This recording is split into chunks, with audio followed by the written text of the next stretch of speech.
qizil postli navlardan bizda ikkita nav bor. Mana ahamiyat bersanglar, bu Esmi hozir liniyada qadoqlanyapti. Bu navimiz esa Alouette. Mana kesilgan holda ularning eti ham, rangi bir xil desa ham bo'ladi. Endi bir xil payt endi biz bularni adashtiramiz. Dalada o'sayotgan paytda, misol uchun aprobatsiyaga kelganda, ikkilanib qolamiz. Faqat gulidan ajratsa bo'ladi. Gulida rangida farqi bor. Lekin bundan tashqari dehqonga muhim bo'lgan farqlari bor. Qanday?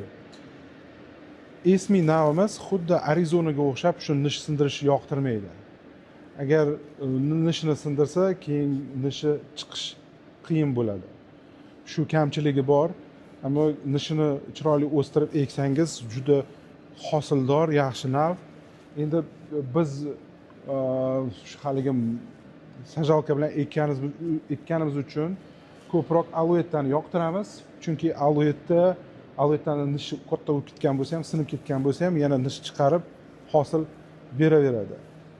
Boshqa tomonda mana ko'rib turibsiz, bularni yana bitta kichkina farqi bor. Esmi navining et qotishi sal ko'proq vaqt talab qiladi. Mana bir xil payt, bitta dalada ekilgan Alouette bilan Esmi, buni Alouette et haligi post qotgan, yaxshi, shilinmayapti. Mana bu Esmi esa ko'rib turganingizdek, mana ayrimlari yaxshi qotgan, ayrimlari mana shilinib ketyapti. Shunisi bor. Mana shunga ham e'tibor beringlar. Alouette navini endi ko'paytiramiz, Esmini kamaytiramiz. Har bir qadog'imiz 25 kiloni tashkil etadi va har bitta paddonga 1 tonnadan qilib taxlaniladi. Nimaga aynan bu setka deyish so'rashingiz mumkin?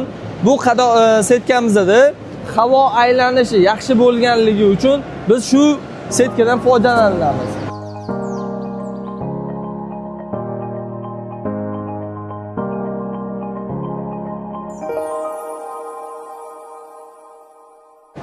Agraver har bir mijoz uchun eng yaxshi va eng sifatlisini tavsiya etadi.